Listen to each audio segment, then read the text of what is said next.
ஒரு தோட்டத்துல காலையில இருந்து சாயங்காலம் வரை ஒருத்தன் வேலை செய்யறான். ஒருத்தன் சாயங்காலம் 5 மணிக்கு தான் போறான். அல்லேலூயா. இந்த 5 மணிக்கு அவன் போறதுல எவ்வளவு நேரம் ஆகும் தெரியும்? 10 நிமிஷம் போகிறதுக்கு ஆகலாம். அங்க போய் ட்ரெஸ் எல்லாம் சேஞ்ச் பண்ணிக்கிட்டு அந்த வேலையை செய்யறதுக்கு கொஞ்சம் நேரம் ஆகலாம்.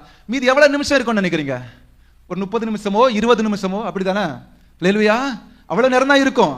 இந்த சரி, நான் முழுசா 1 மணி நேரமே வச்சிடுங்க.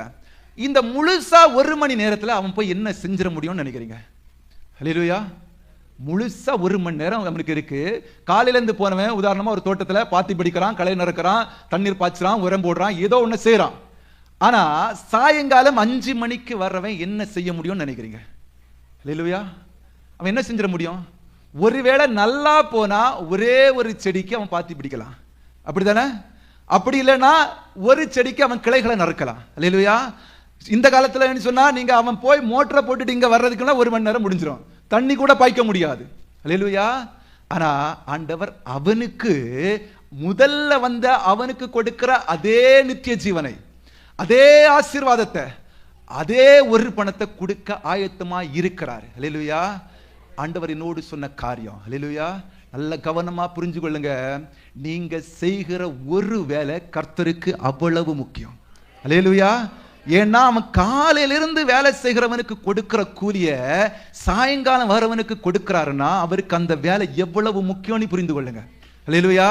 ஆண்டவர் என்ன பார்த்து சொன்னாரு, ஸ்தோத்திரம், நீ போ, நீ எனக்காக ஒரே ஒரு கல்லை வச்சாலும் அது நீ தான் வைக்கணும். அல்லேலூயா. அது எனக்கு அவ்வளவு முக்கியம். உனக்கு நான் அதே கூலிய கொடுப்பேன், நீ கிளம்பு. அல்லேலூயா. இன்னைக்கு உங்களை பார்த்து ஆண்டவர் சொல்றாரு, நீங்க செய்கிற ஒரு சின்ன ஜெபம் ஆண்டவருக்கு அவ்வளவு முக்கியம். நீங்க ஆதாயப்படுத்துகிற ஒரு ஆத்மா ஆண்டவருக்கு அவ்வளவு முக்கியம். ஆமென்.